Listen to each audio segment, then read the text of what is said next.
Hello tenth वालों, कैसे हो? उम्मीद करता हूं शानदार होंगे। मैं सत्येंद्र धाकड़, सबके सर यूट्यूब चैनल का डायरेक्टर हूं और मैं आपको बताते हुए बड़ा ही खुश हूं कि मेरे इस नए चैनल पर मध्य प्रदेश के लगभग 2 से 3 हजार बच्चे नए जुड़े हैं पिछले 6 से 7 दिन में। और ऐसा क्यों हुआ है?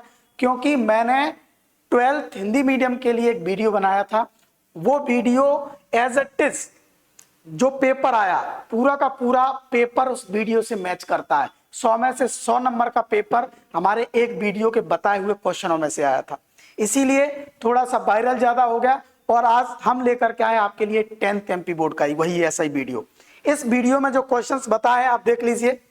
ये देखिए, पूरे के पूरे क्वेश्चंस मैंने आपको पहले लिख करके रखे हुए हैं, ठीक। और दावा करता हूं कि इस वीडियो में जो चीजें बताई गई हैं कल आपको पेपर में वही मिलेंगी, ठीक। इसीलिए चेक कर लो। आपकी तैयारी तो लगभग हो ही गई होगी, इसमें कोई डाउट नहीं है। तो एक बार चेक जरूर कर लो, क्या आपने ये क्वेश्चन पढ़े हैं या नहीं पढ़े।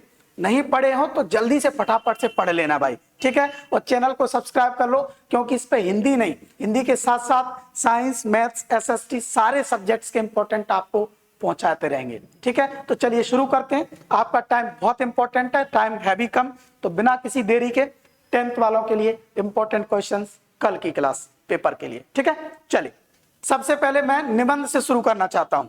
निबंध को कैसे लिखते हैं, 7 नंबर आपको प्रॉपर कैसे मिलेंगे, इसके लिए भी अगर आपको जानकारी चाहिए तो मेरा निबंध वाला वीडियो है नीचे, वो आप देख सकते हैं। उसमें पूरा फॉर्मेट बताया हुआ है कि कैसे लिखते हैं, ठीक है। या मैं आपको केवल निबंधों के नाम बताने वाला हूं। तो देखिए, पहला है कंप्यूटर, प्रदूषण, मानव और विज्ञान और जल संरक्षण या जलीय जीवन। ये दोनों में से एक आएगा, आपको जल पर ही लिखना है। यानी टोटल 4 निबंध मेरी तरफ से, कंप्यूटर, प्रदूषण, मानव विज्ञान और जलीय जीवन, इनमें से आपको निबंध कल के पेपर में मिल जाएगा पक्का, ठीक। नेक्स्ट देखिए, पत्र। पत्र इंपॉर्टेंट, क्या आपने ये पत्र पढ़े हैं? तो पत्रों को एक बार चेक कर लो। चोरी की घटनाओं के बारे में जानकारी देनी है, पुलिस अधीक्षक को पत्र लिखना है, ठीक है। अगला है समय का सदुपयोग करते हुए, इस पर बल देके बेटा, समय का सदुपयोग करना है, छोटे भाई को समझाइसी एक पत्र लिखना है, ठीक है। अगला है मोहल्ले में जो सफाई नहीं हो रही है, तो उसकी सफाई की जानकारी की नहीं हो रही है, ये नगर पालिका के लिए आपको एक आवेदन लिखना है। और ये देखो, शाला त्याज्य प्रमाण पत्र, टीसीसी, ये तो आप बचपन से लिखते आ रहे, अगर ये आ जाए तो सोने पे सुहागा। नहीं तो बाकी के 3 क्वेश्चंस ये आप अच्छे से पढ़ लेना कल के लिए। अगर आपको पत्र लिखना नहीं आता तो मेरे पत्र का फॉर्मेट पढ़ लो, एक नीचे वीडियो डला है, पत्र याद नहीं करना ऐसी हेडिंग वाला, उसे देख लो। उसको देखने के बाद दुनिया का कोई भी पत्र लिख सकते हो, आपको याद करने की जरूरत नहीं पड़ेगी, ठीक है। नेक्स्ट, आगे देखिए, अनुच्छेद। अनुच्छेद लिखने के लिए मैंने कुछ टॉपिक डिसाइड किए हैं। प्लास्टिक मुक्त भारत इस साल के लिए इंपॉर्टेंट है। परोपकार, आंखों देखा खेल, कोई भी खेल हो सकता है, क्रिकेट, फुटबॉल वगैरह कोई भी चीज, और योग का महत्व। ये कुछ पॉइंट हैं जिन पर अनुच्छेद लिखना है। तो अनुच्छेद कैसे लिखते हैं उस फॉर्मेट को एक बार देख लेना इन टॉपिक्स पर, ठीक है। इसके बाद इसके अथवा में आएगा विज्ञापन और संवाद। तो देखिए, न तो विज्ञापन पढ़ो, क्योंकि विज्ञापन में आपको डायग्राम वगैरह बनाना पड़ेगा, उसमें आपकी समस्या हो जाएगी कि आपसे बनेगा या नहीं बनेगा। ऐसी संवाद में प्रॉब्लम होती है। इससे सबसे अच्छा क्या है आपके लिए? आपके लिए अनुच्छेद है, ठीक। अनुच्छेद के इन पॉइंटों को एक बार अच्छे से देख लीजिए कल के पेपर के लिए। नेक्स्ट, आगे देखिए, कवि परिचय और लेखक परिचय। कवि परिचय मैं आपके लिए 3 देता हूं कल के लिए। कौन कौन से? सूर्यकांत त्रिपाठी निराला, जयशंकर प्रसाद और नागार्जुन, ठीक। आप बोलोगे सर सूरदास भी तो लिखा है।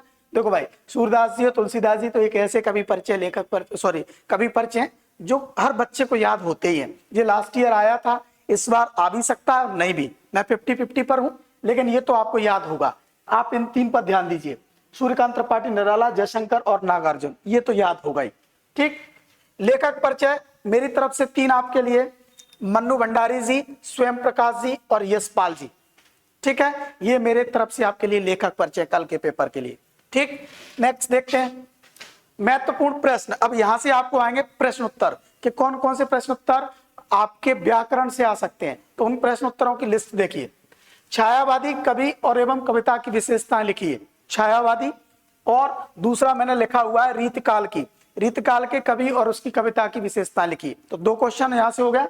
अगला, प्रगतिवाद के प्रमुख कवियों के नाम और उनकी रचना, इसमें विशेषताएं नहीं लिखनी, कवियों के, 2 कवियों के नाम लिखने और उनकी उनकी रचना याद करनी है। ठीक, महाकाव्य और खंडकाव्य में अंतर लिखना है। इससे फायदा क्या होगा? इससे फायदा ये हो जाएगा कि इनकी विशेषता अपने आप याद हो जाएंगी। अगर आपसे कोई पूछे कि महाकाव्य किसे कहते हैं, इसकी विशेषताएं लिखो, तो एक साइड का सेक्शन लिख देना, खंडकाव्य किसे कहते हैं तो दूसरा लिख देना, और अंतर पूछे तो दोनों लिख देना। ठीक है, ऐसे ही प्रबंधन काव्य और मुक्तक काव्य में भी आपको क्या याद करना है? अंतर। इसका भी सेम टू सेम फायदा है। क्या फायदा है? इसको पूछ ले तो एक डब्बा लिख दो, इसको पूछे तो इधर का लिख दो, और नहीं तो अंतर दोनों को पूछे तो।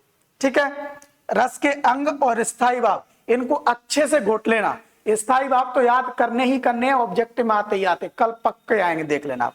ठीक है, रस के अंग कौन से होते हैं? संचारी भाव, स्थायी भाव, विभाव और अनुभाव, इनकी परिभाषा है। और हो जाए तो ठीक, नहीं हो तो कोई दिक्कत नहीं, स्थायी भाव जरूर जड़ से पढ़ लेना।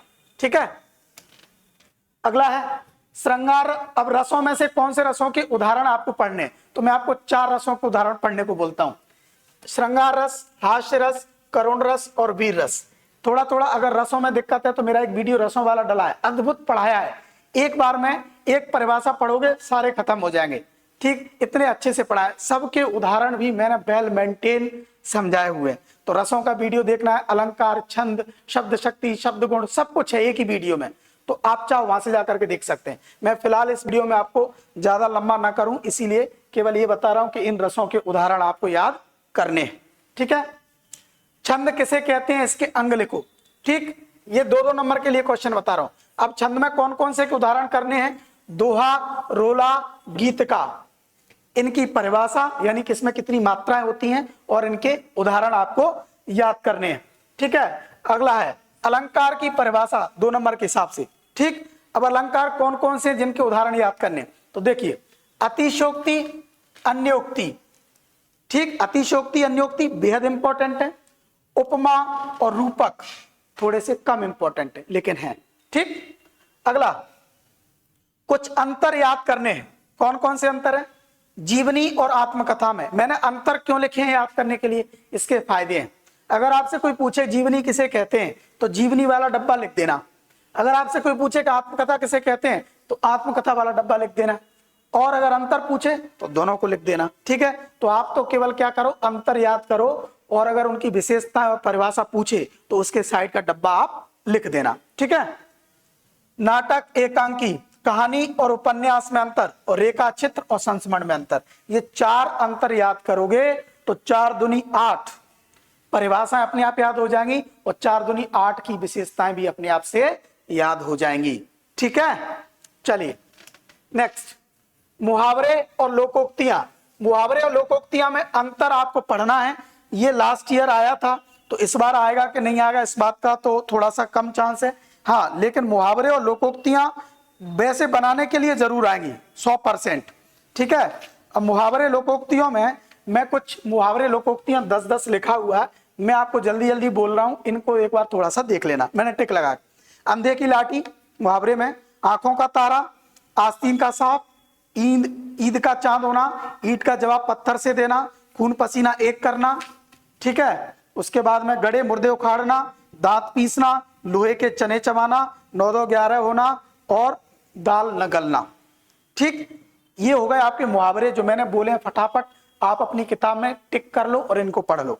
ठीक, लोकोक्तियां भी देखो 10 टिक कर रहा हूं। अध जल गगरी जलकत जाए, अपना हाथ जगन्नाथ, आम के आम गुठलियों के दाम, ऊंट के मुंह में जीरा। ठीक है, चोर चोर मौसेरे भाई। ठीक है, उसके बाद में बिल्ली के भाग्य में छीका टूटा, बिल्ली के भाग्य से छीका टूटा, धोबी का कुत्ता घर का न घाट का, काला अक्षर भैंस बराबर, गागर में सागर, नाचन न जाने आंगन टेढ़ा, आंख के अंधे नाम नयन सुको। ठीक है, एक अनार 100 बीमार। ये आपकी क्या हो गई, लोकोक्तियां। ठीक है, तो ये मैंने बोल दी हैं। आगे आ जाइए, संधि और समास में अंतर आपको याद करना है, और यहां से तो ऑब्जेक्टिव आएंगे, इनकी परिभाषाओं के चक्कर में मत पड़ना, क्योंकि समय कम है और मुझे नहीं लगता कि आपने परिभाषा याद की होगी, और अगर नहीं की तो अब मत पढ़ना भाई। ठीक है, नेक्स्ट आगे है शब्द के गुण। शब्द के गुण होते हैं जैसे ओज होता है, एक प्रसाद होता है और एक माधुर्य होता है। ठीक, अगर इनकी परिभाषा आप पढ़ सकते हो तो बहुत अच्छी बात है, नहीं पढ़ सकते तो अब क्या कर सकते हैं। ठीक, नेक्स्ट अगला है सब प्रसंग व्याख्या के लिए। मैंने पाठों को भी चिन्ह किए हैं कि कौन से पाठों से व्याख्याएं आ सकती हैं। तो देखिए, काव्यांश के लिए मैं आपको 3 पाठ दे रहा हूं, सारा मत पढ़ना, सारे के चक्कर मत पढ़ो, 3 पढ़ लो, पक्का आ जाएगा। पहला पद सूरदास वाला, दूसरा राम लक्ष्मण परशुराम संवाद, और एक दंतुरिन मुस्कान। ये 3 पाठ के पद्यांशों का थोड़ा थोड़ा सा प्रसंग याद कर लेना। ठीक है, ऐसे ही मैं गद्यांश के आपके लिए 3 दे रहा हूं, नेताजी का चश्मा, एक कहानी ये भी, और लखनवी अंदाज। ठीक है, ये 3 पाठ आप किस में कर लेना बेटा, गद्य में कर लेना। और मैं तो आपसे ये कहूंगा कि इन 3 पाठों को जब अच्छे से पढ़ोगे तो इन तीनों पाठों के क्या पढ़ लेना, प्रश्न उत्तर, क्योंकि जब ये पढ़ लिए पाठ अच्छे से थोड़े से हो गए तो इनके प्रश्न उत्तर भी आसानी से हो जाएंगे। तो अथवा मिला के कहीं ना कहीं आपको और ज्यादा कुछ भी पढ़ने की जरूरत नहीं पड़ेगी। ठीक, और आखिर में अपठित आएगा, तो अपठित तो भाई साहब कहां से करना पड़ेगा आपको, मन से। अपठित गद्यांश हो चाहे वो काव्यांश हो। तो मुझे उम्मीद है कि मेरा बताया हुआ आप आज अभी टिक कर लोगे और फटाफट फटाफट रिवीजन कर लोगे, और कल जब पेपर दे के आओगे तो मुझे कमेंट करके बताओगे कि मैंने जितना बताया उसमें से आपके लिए कितना आया। ठीक है, स्वस्थ रहो, मस्त रहो, जुड़े रहो, क्योंकि आपके एग्जाम के लिए हम वाकई बहुत काम की चीज है। ठीक है, थैंक यू।